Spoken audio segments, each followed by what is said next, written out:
말도 안 되는 일이 벌어졌습니다. 하버드 대학교 연구실에서 한 교수가 연구 자료를 움켜잡고 학과장의 긴급 호출에 뛰어갑니다. 불안과 의심이 가슴을 조여오며 그는 믿을 수 없다는 듯 고개를 가로젓는데요. 처음에는 단순한 언어 연구였습니다. 전혀 다른 관점에서 바라본 한 문자 체계의 장면. 더 놀라운 건 그 속에 미래를 예견하는 충격적인 비밀이 있었다고 합니다. 세계가 미처 주목하지 못했던 새로운 측면의 발견. 그 놀라운 이야기를 지금부터 함께 알아가 보도록 하겠습니다. 그 전에 잠깐 구독과 좋아요 버튼을 꾹 눌러주시면 영상 제작에 큰 힘이 됩니다. 그럼 바로 사연 시작하겠습니다. 안녕하세요. 저는 미국 하버드 대학교에서 언어학을 연구하는 마이클 교수입니다. 제가 연구하는 분야는 인간의 언어 체계, 그 중에서도 문자와 소리의 관계죠. 사실 한국어를 배우기 전까지 한글에 대해 깊이 생각해 본 적이 없었습니다. 그저 동양의 여러 문자 중 하나라고만 여겼어요. 하지만 한국어를 배우면서 점점 한글의 구조적 우수성에 빠져들었습니다. 처음에는 단순한 호기심이었어요. 그런데 더 깊이 연구할수록 놀라운 점들이 계속 발견되었죠. 한글의 자음과 모음이 어떻게 조합되는지, 그 규칙성이 다른 문자 체계와 얼마나 다른지 비교하기 시작했습니다. 그리고 한 가지 확신이 들었어요. 한글은 인류 역사상 가장 과학적이고 혁신적인 문자다. 이 확신을 논문으로 정리해 학계에 발표했을 때 예상했던 반응은 이거였어요. 말도 안 되는 소리군. 그리고 실제로도 그랬습니다. 미국 보스턴에서 열린 국제언어학회. 떨리는 마음으로 발표를 시작했어요. 한글은 소리와 문자 관계가 인류가 만든 문자 중 가장 논리적인 체계를 가지고 있습니다. 발표장의 차가운 공기가 온몸을 감쌌어요. 청중들은 냉담했죠. 누군가는 팔짱을 끼고 한숨을 쉬었고 어떤 사람은 고개를 저었습니다. 발표가 끝나자 존슨 교수가 손을 들더니 날카로운 목소리로 말했어요. 한글이 과학적이라고요? 문자의 과학이 어디 있습니까? 그럼 영어 알파벳은 미개한 문자라는 말입니까? 순간 회의장에 웃음이 터졌습니다. 귓가가 화끈거렸지만 침착함을 유지하며 답했어요. 저는 비교 연구를 통해 한글이 소리와 문자를 가장 효율적으로 연결하는 점을 알게 되었습니다. 결코 다른 문자를 비하하려는 의도가 아니에요. 하지만 이미 청중들의 반응은 싸늘했습니다. 차가운 눈빛들이 날 향해 쏟아졌어요. 발표를 마치고 강단에서 내려올 때 다리가 후들거렸죠. 쏟아지는 비웃음 속에서 자존심은 산산조각 났습니다. 그날 저녁 더 충격적인 일이 벌어졌어요. 호텔 방에서 TV를 켰는데 CNN 뉴스에 제 연구가 보도된 겁니다. 뉴스 앵커의 목소리가 귓가를 때렸어요. 하버드 대학교 교수가 한글을 세계에서 가장 과학적인 문자라고 주장했습니다. 하지만 학계에서는 이 주장을 일축했습니다. 과연 한글이 그렇게 대단한 문자일까요? 화면에는 학회에서 저를 조롱하던 교수들의 모습이 편집되어 나왔습니다. 여성 기자가 비웃듯 말했죠. 어쩌면 그는 한국어를 너무 사랑한 나머지 객관성을 잃어버린 걸지도 모르죠. TV 리모컨을 내려놓으며 깊은 한숨이 나왔어요. 그 순간 마음속에서 불꽃이 피어올랐습니다. 이건 단순한 연구가 아니었어요. 한글이 가진 진정한 가치를 증명해 보이지 않는 한 학계와 대중의 조롱을 피할 수 없겠다는 이 생각이 제 마음을 강하게 다잡아 주었습니다. CNN의 뉴스가 나간 후 저를 향한 조롱과 비판은 더 거세졌어요. 하버드의 동료 교수들마저 조심스럽게 다가와 조언을 했습니다. 윌리엄스 교수는 커피 한 잔을 건네며 말했죠. 이쯤에서 연구 방향을 바꾸는 게 어떨까요? 한글이 훌륭한 문자라는 건 인정하지만 가장 과학적인 문자라는 주장은 너무 극단적입니다. 극단적이라니. 그 말이 더 이해되지 않았어요. 마치 진실을 외면하라는 말처럼 들렸죠. 그날 밤 연구실에 홀로 남아 생각했습니다. 지금 제게 필요한 건 감정이 아니라 증거였어요. 한글이 가장 체계적이고 과학적인 문자라는 걸 직접 증명해야겠어. 그 결심을 한순간 짐을 싸기 시작했어요. 연구를 위해 한국으로 떠나기로 했습니다. 이것은 단순한 여행이 아니라 학문적 사명이었죠. 서울, 대한민국. 비행기에서 내려 공항에 발을 디딘 순간 묘한 감정을 느꼈어요. 이곳이야말로 한글이 태어난 나라, 그리고 세종대왕이 꿈꾸었던 문자의 나라였습니다. 공항 곳곳에 한글 간판이 눈에 들어왔어요. 각각의 글자가 마치 살아있는 생명체처럼 느껴졌습니다. 한국에 오자마자 먼저 국립국어원을 찾았어요. 한국어 연구기관이니 한글에 대한 중요한 자료들이 있을 거라고 생각했지만 기대와 달리 연구자들은 제게 큰 관심을 보이지 않았고 김연구원도 의아한 표정으로 물었어요. 우리님이 한글이 우수한 문자라고 생각하고 있는데 그것을 굳이 연구해야 할 이유가 있을까요? 한글이 과학적인 문자라는 걸 증명하고 싶다고요? 그의 눈빛에는 당연한 걸 왜? 라는 의문이 담겨 있었죠. 김연구원은 고개를 살짝 기울이며 말했습니다. 그 말에 저는 답했어요. 한글이 훌륭한 문자라는 것은 한국에서는 당연하게 받아들여지는 게 사실이겠죠. 하지만 서구 사회에서는 저의 연구가 인정받으려면 세계가 납득할 수 있는 과학적 분석이 필요해요. 김연구원은 잠시 고민하더니 제게 한 가지 제안을 했죠. 그의 눈빛이 갑자기 반짝였습니다. 그렇다면 한글 창제 과정부터 제대로 연구해 보시는 게 어떨까요? 훈민정음 해례본을 직접 보신 적은 있나요? 훈민정음 해례본 한글의 창제 원리가 담긴 문서죠. 그 이름을 듣는 순간 온몸에 전율이 흘렀어요. 마치 답을 찾는 열쇠를 발견한 기분이었습니다. 훈민정음 해례본을 어디서 볼 수 있나요? 경북 안동에 보존되어 있습니다. 국보급 문화재라 특별한 허가가 필요하지만 제가 연락해 드릴게요. 그 순간 깨달았습니다. 한글의 과학성을 증명하려면 단순히 현재의 한글이 아니라 그 탄생 과정부터 연구해야 한다는 것을요. 김연구원의 조언이 제 연구의 새로운 방향을 제시해 주었죠. 그렇게 훈민정음 해례본을 직접 보기 위해 경북 안동으로 향했습니다. 기차 창문 밖으로 펼쳐진 한국의 풍경을 바라보며 세종대왕이 꿈꾸었던 세상을 상상했어요. 그의 혁신적인 생각이 지금의 제 연구에 영감을 주고 있다는 사실이 믿기지 않았습니다. 경북 안동에 도착한 저는 곧장 훈민정음 해례본이 보관된 장소로 향했어요. 한국의 국보이자 세계 기록 유산으로 지정된 이 문서가 제 연구의 핵심이 될 거라는 확신이 들었어요. 마음이 무겁고 설렜죠.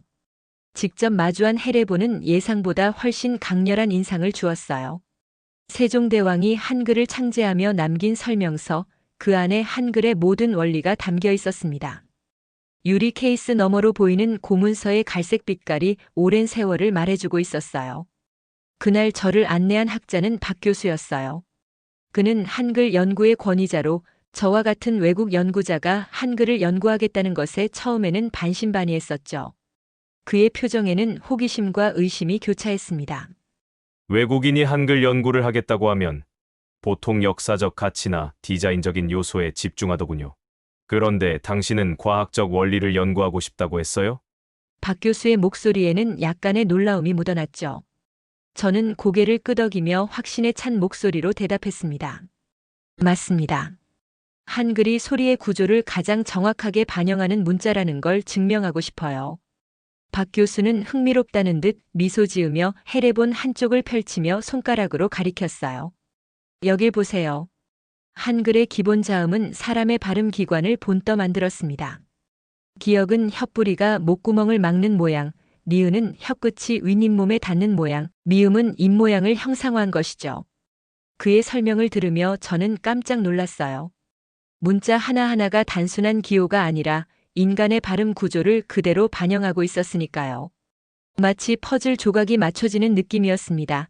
이건 지금까지 어떤 문자에서도 보지 못한 체계입니다. 제 목소리가 흥분으로 약간 떨렸어요. 박 교수는 고개를 끄덕이며 말을 이었습니다. 그뿐만이 아닙니다.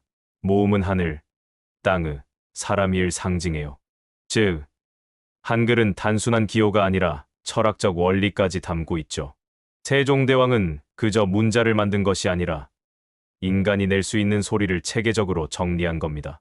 박 교수의 말 한마디 한마디가 새로운 세계를 열어주는 느낌이었어요. 저는 해례본을 한 장 한 장 넘겨보며 점점 확신이 들었죠. 한글은 단순한 문자가 아니라 소리의 원리를 가장 과학적으로 반영한 문자였습니다. 마치 500년 전의 세종대왕이 현대 언어학을 미리 알고 있었던 것 같았어요. 세종대왕은 왜 이런 문자를 만들게 되었을까요? 제가 궁금함에 물었습니다. 박 교수는 잠시 생각에 잠기더니 답했어요. 백성들이 쉽게 배울 수 있는 문자가 필요했기 때문입니다. 당시에는 중국 한자를 썼는데 이건 배우기 너무 어려웠어요. 세종대왕은 모든 사람이 쉽게 읽고 쓸 수 있는 문자를 원했습니다. 그래서 발음하는 방법을 그대로 글자 모양에 반영한 거죠. 이제 제가 해야 할 일은 분명했어요. 한글이 소리 구조를 가장 체계적으로 반영한 문자라는 것을 실험을 통해 증명하는 것이었죠. 연구를 위한 실험 계획을 세우기 시작했습니다. 훈민정음 해례본을 연구한 후 본격적인 실험을 준비했어요. 한글이 소리 구조를 가장 정확하게 반영하는 문자인 것을 입증하려면 음성학적으로 검증해야 했죠. 연구실에 돌아와 밤새도록 실험 계획을 세웠습니다. 우선 한국과 영미권 언어의 발음 구조를 비교하는 실험을 설계했어요. 한국, 미국, 영국 출신 참가자들을 모집해 그들의 발음 기관 움직임을 정밀 분석할 계획이었죠. 이를 위해 초음파 장비와 MRI 기술이 필요했습니다. 하버드 언어학 연구소에서 실험을 진행하기로 하고 연구팀을 꾸렸어요. 이 과정에서 박 교수의 도움을 받았습니다. 그는 한국에서 미국까지 와서 실험에 참여하기로 했어요. 박 교수는 화상통화에서 기대에 찬 목소리로 말했습니다. 이 연구가 성공하면 한글이 단순한 문자 체계를 넘어 세계적인 언어학 연구의 중심이 될 수도 있습니다. 박 교수는 제 연구가 가져올 파장을 이미 예견하고 있었어요. 하지만 동시에 반발도 예상했죠. 그의 얼굴에 잠시 그림자가 드리웠습니다. 언어학계에서 기존 문자 체계의 우위를 주장해 온 학자들이 가만히 있지 않을 겁니다. 특히 영어권 학자들은 지금의 국제 표준을 흔드는 연구를 달가워하지 않겠죠. 그 말대로 연구가 공개되자마자 일부 학자들의 반발이 거셌어요.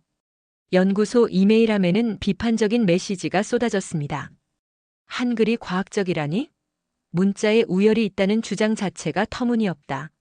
소리 구조를 반영한다고 해도 언어의 우수성과는 다른 문제다. 드디어 실험이 시작되었어요. 연구실은 첨단 장비로 가득 찼습니다. 참가자들이 하나둘 도착하기 시작했죠. 먼저 참가자들에게 한글과 영어를 각각 발음하게 하고 초음파 영상과 MRI를 이용해 혀, 입천장, 성대의 움직임을 촬영했어요. 모니터 화면에 실시간으로 나타나는 발음 기관의 움직임이 경이로웠습니다. 결과는 놀라웠어요. 데이터를 분석하며 눈을 의심할 정도였죠. 영어를 발음할 때 혀와 입술의 움직임이 불규칙적이었습니다. 같은 철자를 써도 사람마다 발음이 달랐고 심지어 같은 사람이 같은 단어를 반복해도 발음 차이가 컸어요. 그래프에 나타난 불규칙한 패턴이 이를 증명했습니다. 반면 한글은 달랐어요. 참가자들이 같은 한글 글자를 발음할 때 혀의 움직임과 성대의 진동 패턴이 거의 일치했습니다. 한글이 실제 발음 기관의 구조를 정확하게 반영한다는 게 증명된 순간이었죠. 박 교수와 함께 데이터를 분석하며 환호성을 지를 뻔했어요. 이건 대단한 발견입니다. 연구소의 음성학 전문가들도 결과를 보고 감탄했습니다. 한글은 단순한 표기 수단이 아니라 인간의 발음을 가장 논리적으로 기록하는 체계였던 겁니다. 이 실험 결과를 논문으로 정리해 국제학술지에 투고하자 반응은 더욱 뜨거웠어요. 리뷰어들의 코멘트가 도착하기 시작했습니다. 한국어의 문자 체계가 이렇게 정교하게 설계된 것이라니 믿을 수 없군요. 세종대왕이 음성학적 원리를 이미 15세기에 알고 있었다는 건가? 학계의 논쟁이 커지면서 연구 발표를 앞두고 CNN까지 관심을 보였어요. 다시 한번 주목받게 된 것이죠. 하지만 이번엔 달랐습니다. 증거와 데이터가 있었으니까요. 그리고 얼마 후 저를 당황하게 만든 뉴스가 보도되었죠. 연구실 동료들과 함께 TV를 보고 있었는데 CNN 뉴스 진행자가 한글 연구에 대한 논란을 다루며 단호한 어조로 말했어요. 한글이 가장 과학적인 문자라는 주장은 말도 안 되는 소리입니다. 문자에는 우열이 없어요. 이 연구는 한국의 국수주의적 주장일 뿐입니다. 그 말을 듣고 저는 피식 웃었습니다. 과연 그들이 이 연구 결과를 제대로 검토하고 한 말일까요? 오히려 확신이 들었죠. 연구를 계속해야겠다고. 이제 남은 건 학계의 거센 반발을 정면으로 돌파하고 한글의 가치를 인정받는 것이었습니다. 이것은 단순한 학문적 논쟁이 아니라 진실을 찾아가는 여정이었어요. CNN 뉴스가 나간 후 저는 학계에서 전례 없는 비판을 받았습니다. 연구 논문이 정식으로 출판되기도 전에 국수주의적 주장이라는 낙인이 찍혀버린 겁니다. 연구실 동료들의 시선마저 달라졌죠. 학술지 편집위원회에서는 연구의 객관성을 문제 삼으며 추가 검토가 필요하다고 했습니다. 이메일로 온 편집장의 메시지가 화면에서 빛났어요. 과학적 연구는 감정이 아니라 데이터로 판단해야 합니다. 하지만 이 연구는 특정 문자를 우월하게 만드는 의도가 있는 것처럼 보입니다. 논문의 게재가 보류된 것이었죠. 가슴이 무너지는 느낌이었어요. 그동안의 노력이 물거품이 될까 두려웠습니다. 하지만 저는 물러설 생각이 없었어요. 연구 결과는 명백했습니다. 데이터가 진실을 말해주고 있었죠. 하버드의 동료이자 유명 언어학자인 윌리엄슨 교수가 제 연구를 공개적으로 비판하고 나섰어요. 학과 세미나에서 그는 날카로운 목소리로 말했죠. 모든 문자는 그 언어에 최적화된 방식으로 발전해 왔습니다. 한글이 발음 기관을 반영한다고 해서 다른 문자보다 우월하다고 볼 수는 없어요. 그의 주장은 학계에서 영향력이 컸습니다. 다들 그의 의견에 동조하는 분위기였죠. 그러나 저는 직접 그와 토론하기로 결심했습니다. 도전장을 던진 거죠. 놀랍게도 그는 수락했어요. 국제 언어학 심포지엄에서 연구 발표를 할 기회가 주어졌습니다.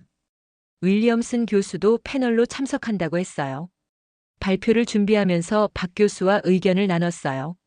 한국에서 화상 통화로 연결된 그의 얼굴에는 결연한 의지가 보였죠. 논리를 더 정교하게 다듬어야 합니다. 단순히 한글이 발음 기관을 반영한다고 말하는 것만으로는 부족해요. 맞아요. 다른 문자 체계와 비교해 한글이 구조적으로 얼마나 효율적인지를 더 강조해야 합니다. 결국 발표를 이렇게 구성하기로 했어요. 첫째, 음성학적 실험 데이터를 제시하기. 둘째, 문자 설계의 논리성 분석하기. 셋째, 역사적 배경을 제시하기. 드디어 발표 날이 되었어요. 심장이 터질 것 같았습니다. 수백 명의 학자들이 지켜보는 가운데 단상에 섰어요. 땀에 젖은 손으로 발표 자료를 넘기며 입을 열었습니다. 한글은 단순한 문자가 아닙니다. 인간의 발음 기관과 가장 밀접하게 연결된 체계적 문자예요. 논문에서 제시한 데이터와 실험 결과를 차례로 설명했어요. MRI 영상이 큰 화면에 투영되었습니다. 청중들은 진지하게 경청했죠. 일부는 메모를 하기도 했어요. 하지만 발표가 끝나자마자 윌리엄슨 교수가 손을 들었습니다. 그의 날카로운 눈빛이 저를 향했죠. 한글이 과학적이라고 하셨는데 그렇다면 왜 영어가 세계 공용어가 되었습니까? 문자 체계의 우수성이 사회적 영향력과 직결되지는 않아요. 학자들은 그의 말에 고개를 끄덕였어요. 그가 승기를 잡았다고 생각한 듯 했죠. 회의장에 잠시 침묵이 흘렀습니다. 하지만 저는 미소를 지으며 반박했어요. 이런 질문을 예상하고 있었거든요. 문자와 언어는 다릅니다. 영어가 세계 공용어가 된 것은 경제적, 정치적 이유 때문이지 문자가 우수해서가 아니에요. 저는 언어가 아니라 문자 체계의 효율성을 말하는 겁니다. 그리고 추가 데이터를 제시했죠. 화면에 새로운 그래프가 나타났어요. 여기 보시는 MRI 영상은 한글과 영어를 발음할 때의 혀 움직임 차이를 보여줍니다. 영어는 같은 단어를 반복 발음해도 사람마다 움직임이 다릅니다. 하지만 한글은 거의 일치해요. 이건 단순한 우연이 아닙니다. 한글이 발음 기관의 구조를 정확하게 반영하기 때문이죠. 청중석에서 웅성거리는 소리가 들렸어요. 학자들의 표정이 조금씩 바뀌기 시작했습니다. 또한 한글은 자음과 모음을 조합하는 원리가 명확해서 무한한 소리를 효율적으로 표현할 수 있습니다.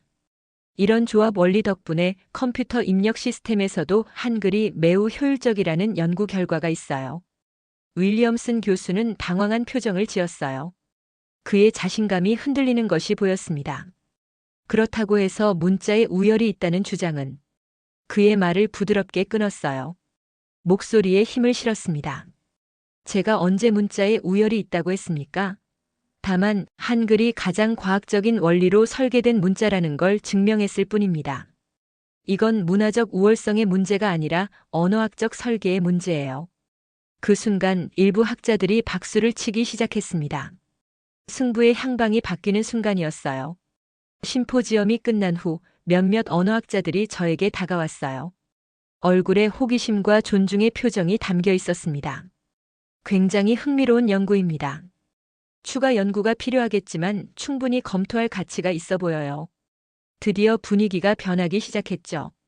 한글에 대한 관심이 커지고 있다는 느낌이 들었습니다. 그리고 다음 날 CNN 뉴스에 다시 한번 저의 연구가 보도되었어요. 하지만 이번에는 달랐습니다. 아나운서의 목소리 톤부터 다르게 느껴졌어요. 한글 연구가 학계에서 논쟁을 불러일으키고 있습니다. 일부 학자들은 연구의 객관성을 의심했지만 최근 발표에서 한글의 과학적 원리를 뒷받침하는 데이터가 공개되었어요. 하버드 대학교의 마이클 교수는 한글이 인간의 발음 기관을 정확히 반영하는 문자라고 주장합니다. 처음과는 완전히 달라진 논조였죠. 객관적인 보도에 안도의 한숨이 나왔습니다. BBC 월드 뉴스에서도 저의 연구를 다루기 시작했어요. 500년 전에 설계된 문자가 현대 언어학을 뒤흔들고 있습니다. 세종대왕이 창제한 한글이 가장 과학적인 문자 체계라는 주장이 학계의 주목을 받고 있습니다. 이제 남은 건 연구 결과를 논문으로 공식 발표하고 학계의 정식 인정을 받는 것이었습니다.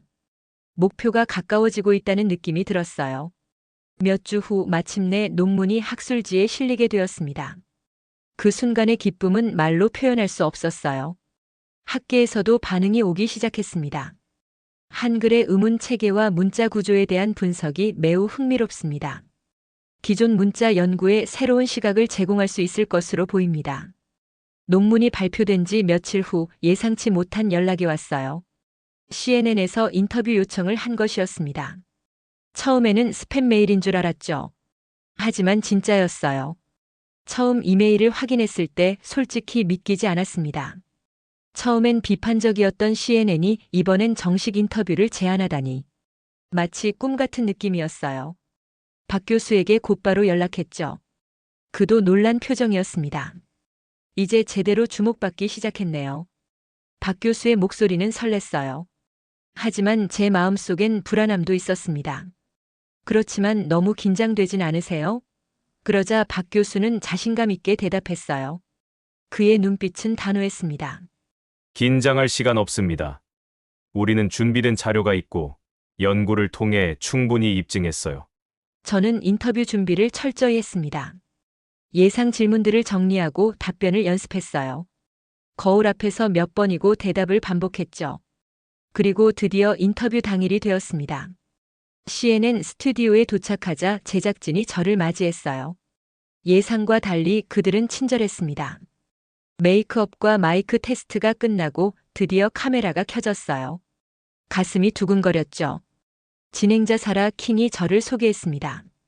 오늘은 한글이 과학으로 설계된 문자라는 연구를 발표한 학자를 모셨습니다. 한글이 과연 다른 문자들과 비교했을 때 어떤 점이 특별한지 직접 들어보겠습니다. 온몸에 긴장감이 흘렀지만 마음속으로 깊게 숨을 들이마셨어요.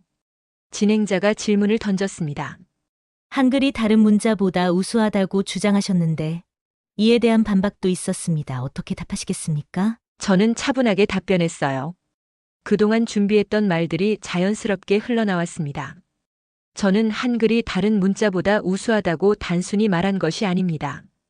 한글은 발음 기관을 기반으로 한 체계적인 문자이며 창제 원리가 명확하게 남아있는 거의 유일한 문자죠. 기존의 문자가 자연적으로 발전한 것과 달리 한글은 의도적으로 설계된 문자예요. 이것이 한글을 특별하게 만드는 요소입니다. 진행자가 고개를 끄덕였어요. 그녀의 눈빛에 호기심이 깃들었습니다. 그렇다면 과학적으로 설계되었다는 부분을 조금 더 설명해 주실 수 있나요? 이 질문을 기다렸다는 듯이 자세를 고쳐 앉았습니다. 가장 자신 있는 부분이었으니까요. 네. 한글의 자음은 사람의 발음 기관을 본떠서 만들어졌어요. 예를 들어 기역은 혀가 목구멍을 막는 모양에서 유래했고 미음은 입술의 형상을 본떴습니다. 그리고 모음은 하늘, 땅의, 사람이를 나타내는 삼재 사상에 기반하여 체계적으로 조합되죠. 이러한 원리 덕분에 한글은 배우기 쉽고 논리적으로 확장할 수 있는 문자 체계를 갖추게 되었습니다. 카메라 뒤에서 제작진이 눈빛을 주고받는 것이 보였어요. 예상보다 더 흥미로운 내용이라고 판단한 듯 했습니다. 그들의 표정이 점점 진지해졌어요. 진행자가 다시 질문했습니다. 그녀의 목소리에 호기심이 더 묻어났어요. 그렇다면 한글의 이런 체계적인 특징이 실제로 어떤 이점이 있다고 생각하십니까? 이 질문에 저는 연구 결과를 바탕으로 답변했습니다. 목소리에 자신감이 실렸어요.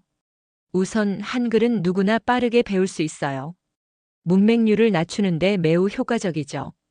실제로 세종대왕이 한글을 창제한 이유도 백성들이 쉽게 익히도록 하기 위해서였습니다. 그리고 최근 연구에 따르면 한글의 논리적인 구조 덕분에 외국인이 배우는 속도도 빠르다.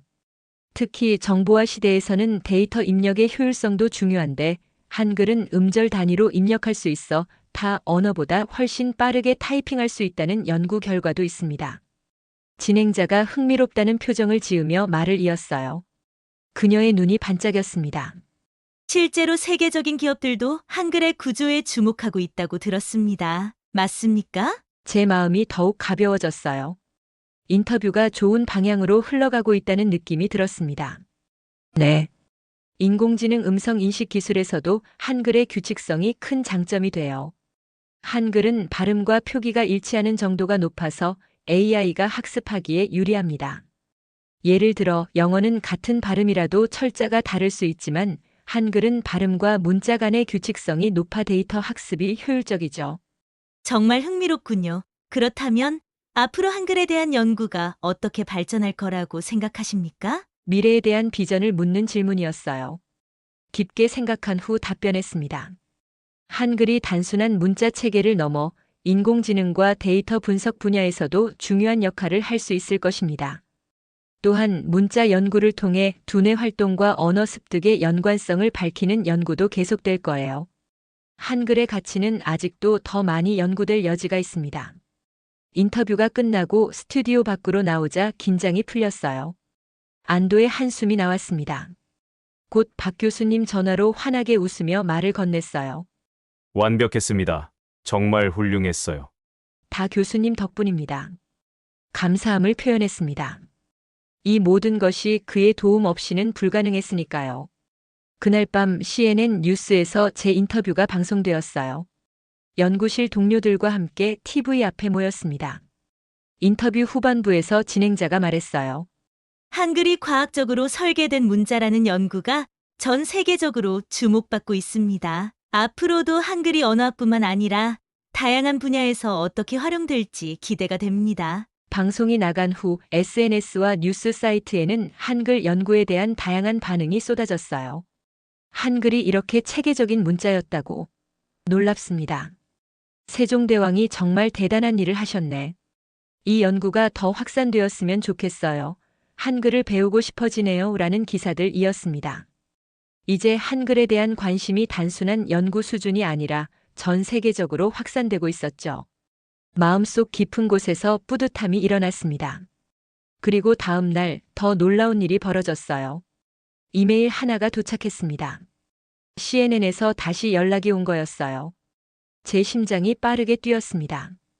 이번 인터뷰가 큰 반향을 일으켰습니다. 후속 취재를 하고 싶어요. 한글 연구에 대해 더 깊이 다뤄보고 싶은데 가능하시겠습니까?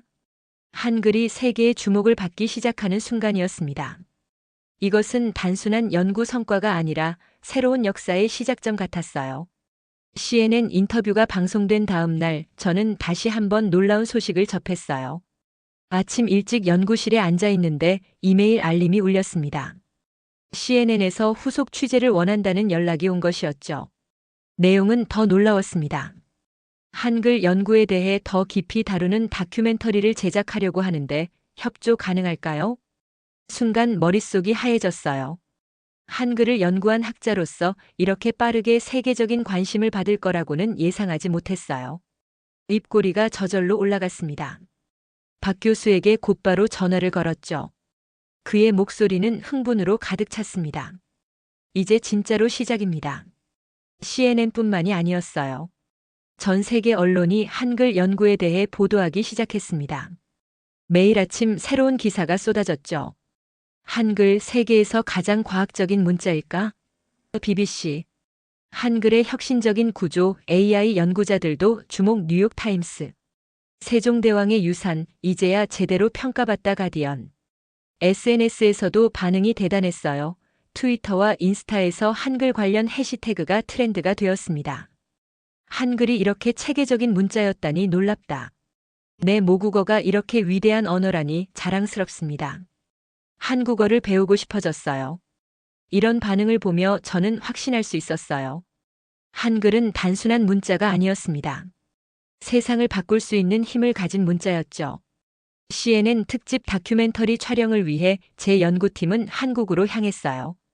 비행기 안에서도 설렘을 감출 수 없었습니다. 다큐멘터리 촬영을 위해 한글 창제의 현장인 경복궁을 방문했죠. 푸른 하늘 아래 웅장하게 서 있는 경복궁의 모습이 인상적이었습니다. 촬영팀은 최신 장비를 갖추어 경복궁 곳곳을 담았어요. 촬영이 시작되자 해설자는 웅장한 목소리로 말했습니다. 15세기 조선 한 명의 왕이 백성을 위해 새로운 문자를 창제했다. 경복궁 근정전에서 세종대왕의 초상화를 바라보며 저는 인터뷰를 진행했죠. 카메라 앞에 선 순간 묘한 감정이 밀려왔습니다. 세종대왕은 문자가 없는 백성들이 쉽게 배울 수 있도록 한글을 창제하셨어요. 단순한 문자가 아니라 사회를 변화시키는 도구였죠. 촬영팀은 훈민정음 해례본이 전시된 박물관도 방문했어요. 유리 케이스 안에 놓인 오래된 해례본을 보고 CNN 제작진도 감탄했어요. 이렇게 상세한 창제 원리가 남아있다니 믿기지 않군요. 거의 설계도 수준인데요. 한글은 세계에서 유일하게 창제 원리가 기록된 문자였죠. 이 점을 강조하며 설명했습니다. 그러나 다큐멘터리 촬영 중 예상치 못한 진실이 드러났어요. 보존되던 해례본의 마지막 장에서 지금까지 번역되지 않았던 숨겨진 문구를 발견한 것이죠. 박 교수가 황급히 저를 불렀습니다. 그의 목소리가 떨렸어요. 교수님, 이 부분을 보세요. 이건 지금까지 발견되지 않았던 세종대왕의 비밀 메시지입니다. 저는 고대 한글로 쓰인 그 메시지를 해독하기 시작했어요. 번역하는 과정에서 저의 손이 떨렸습니다. 심장이 빠르게 뛰었죠. 이 문자는 단순히 현재를 위한 것이 아니라 미래의 모든 인류를 위한 것이니라. 언젠가 이 문자의 진정한 가치를 깨달을 자가 나타나리라. 세종대왕이 500년 전에 남긴 메시지였어요. 마치 지금 이 순간을 예견한 듯한 내용이었습니다. 제 온몸에 전율이 흘렀죠. 이 발견은 전 세계를 충격에 빠뜨렸어요. 주요 뉴스의 헤드라인을 장식했습니다. 소셜미디어는 이 소식으로 들썩였죠. 500년 전 세종대왕이 예견한 한글의 부활. 잃어버린 한글 문서에서 발견된 놀라운 예언. 하버드 대학교에서는 긴급 기자회견이 열렸어요. 총장이 직접 나서서 발표했습니다. 웅장한 강당에는 수많은 기자들이 모였죠. 우리는 언어학 연구의 역사적 순간을 목격하고 있습니다. 하버드 대학교는 한글 연구를 위한 특별 연구소를 설립할 것을 선언합니다. 전 세계 유수의 대학에서도 한글 연구소가 속속 설립되기 시작했어요. 학계의 관심이 폭발적으로 증가했습니다. 구글, 애플, 마이크로소프트와 같은 기술 기업들은 인공지능 언어 모델에 한글의 원리를 적용하기 시작했어요. 그 결과 음성 인식의 정확도가 30% 이상 향상되었다는 연구 결과가 발표되었습니다. 기술업계가 들썩거렸죠. 한 유명 AI 연구자는 이렇게 말했어요. 그의 눈빛은 확신에 차 있었습니다. 한글의 원리를 AI에 적용한 결과 기계가 인간의 언어를 이해하는 방식에 혁명적인 변화가 일어났습니다. 이건 단순한 개선이 아니라 패러다임의 전환입니다. 유네스코에서는 한글을 인류의 보물로 지정하고 세계 각국의 교육과정에 한글 원리 학습을 권장하는 결의안을 통과시켰어요. 국제적 인정이 공식화된 순간이었습니다. CNN 다큐멘터리 방영 당일 전 세계 시청률은 역대 최고를 기록했어요. 소셜미디어는 실시간 반응으로 넘쳐났습니다. 다큐멘터리의 마지막 장면에서 진행자는 이렇게 마무리했죠. 한글은 단순한 문자가 아닙니다. 한글은 인류 지식의 확장을 위한 열쇠, 그리고 미래 기술의 청사진입니다. 오늘 우리는 역사의 한 페이지를 목격했습니다. 방송이 끝난 후 저는 연구실에서 혼자 생각에 잠겼어요. 처음 한글 연구를 시작했을 때는 이런 결과를 꿈에도 몰랐죠. 학계의 조롱과 냉대를 이겨내고 이제는 전 세계가 한글의 가치를 인정하고 있었습니다. 감개무량한 순간이었어요. 전화가 울렸죠. 놀랍게도 미국 대통령이었습니다. 수화기 너머로 들려오는 목소리에 당혹감을 감출 수 없었어요. 교수님의 연구는 단순한 학문적 성과를 넘어 인류의 소통 방식을 바꾸는 역사적 발견입니다. 백악관으로 초대하고 싶습니다. 저는 환히 웃으며 창밖을 바라봤어요. 저 멀리 보스턴의 밤하늘에는 별들이 빛나고 있었습니다. 그 별빛이 마치 세종대왕이 500년 전에 한글에 담아낸 지혜처럼 느껴졌어요. 따뜻한 감정이 가슴을 채웠습니다. 이제 한글은 단순한 한국의 문자가 아니라 전 세계가 주목하는 인류의 문화유산이 되었죠. 그리고 저는 그 위대한 여정의 한 부분을 담당했다는 사실에 깊은 감사함을 느꼈습니다. 눈시울이 뜨거워졌어요. 박 교수의 전화가 왔습니다. 그의 목소리는 벅찬 감정으로 가득했어요. 교수님, 믿을 수 있습니까? 우리가 해냈습니다. 잠시 생각에 잠겼다가 진심을 담아 대답했습니다. 아니요, 우리가 아닙니다. 세종대왕이 해내신 겁니다. 우리는 그저 그 위대함을 발견했을 뿐이에요. 전화를 끊고 다시 창밖을 바라봤습니다. 한글은 이제 세계를 향해 날아오르고 있었어요. 그리고 저는 그 비행의 증인이 되어 있었습니다. 가슴 속에서 뜨거운 자부심이 피어올랐어요. 세종대왕이 꿈꾸었던 세상 500년의 시간을 뛰어넘어 모든 이가 쉽게 글을 배우고 지식을 나눌 수 있는, 저는 그 역사적인 순간의 한가운데 서 있습니다. 이건 경험하지 않고서는 절대 이해할 수 없는 것들이 너무 많습니다. 한글이 단순한 문자가 아닌 인류의 언어 체계에서 가장 체계적이고 과학적인 문자라는 사실이 세계적으로 인정받는 모습을 보면 다시 한번 깊은 감동과 자부심을 느낍니다. 오늘의 사연은 여기까지입니다. 그리고 한글의 위대함과 가치를 더 많은 세상 사람들이 알 수 있도록 여러분의 생각을 댓글로 남겨주시면 한글을 세계에 알리는 작은 실천이 되어 더 큰 변화로 이어질 수 있습니다. 마지막으로 구독과 좋아요는 영상 제작에 있어 큰 힘이 됩니다. 한글이 만들어진 이유처럼 더 많은 사람들이 쉽게 배우고 공유할 수 있도록 함께 해주세요. 오늘도 시청해주신 모든 분들께 진심으로 감사드립니다.